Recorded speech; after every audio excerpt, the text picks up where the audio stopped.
Hello friends, आज discuss करेंगे हम इनकम टैक्स का एक सर्कुलर आया है, सर्कुलर नंबर 6 जो कि आया है 23 अप्रैल 2024 को। तो ये सर्कुलर आया है टीडीएस डिडक्टर टीसीएस कलेक्टर को रिलीफ देने के लिए। तो आइए समझते हैं कि क्या रिलीफ दी है।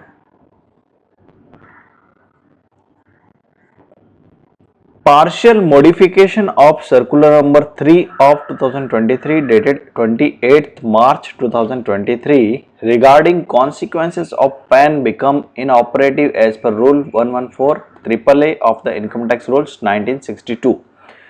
तो पहले एक सर्कुलर आया था, सर्कुलर नंबर 3 जो कि आया था 28 मार्च 2023 को, जिसमें बताया गया था कि अगर आपका पैन कार्ड आधार कार्ड से लिंक नहीं है तो वह इनऑपरेटिव हो जाएगा और उसके क्या क्या कॉन्सिक्वेंसेस होंगे वो बताए गए थे। ठीक है, तो ये आया था कि आप 30 जून 2023 तक अगर आप अपना पैन कार्ड आधार कार्ड से लिंक नहीं करते हैं तो उस केस में फ्रॉम 1 जुलाई 2023 से आपका पैन कार्ड इनऑपरेटिव हो जाएगा, उसका स्टेटस इनऑपरेटिव हो जाएगा। ठीक है, उस केस में टीडीएस डिडक्टर टीसीएस कलेक्टर को इन ऑपरेटिव पैन वाले पर्संस का टीडीएस टीसीएस कलेक्ट करना होता है हायर रेट से। ठीक है,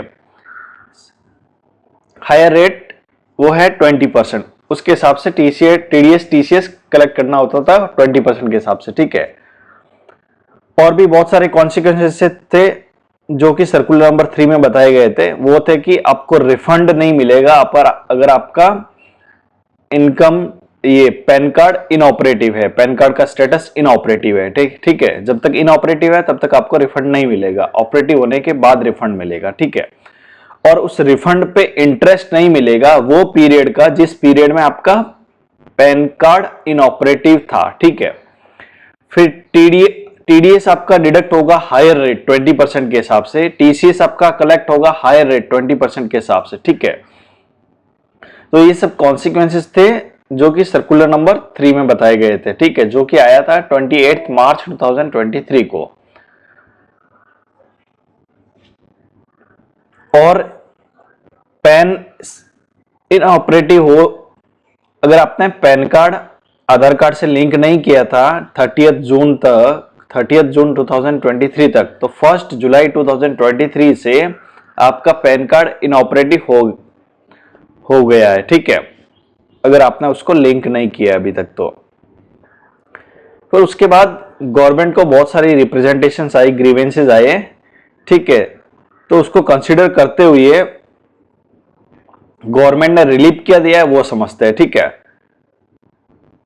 with a view to redressing the grievances faced by such deductors collectors, the board CBDT in partial modification and in continuation of circular number 3 of 2023 hereby specifies that for the transactions entered up to 31st March 2024 and in cases where the PAN become operative as a result of linkage with Aadhaar on or before 31st May 2024, there shall be no liability on the deductor collector to collect the tax under section 206AA 206CC as the case may be, and the deduction collection as mandated in other provision of the act shall be applicable।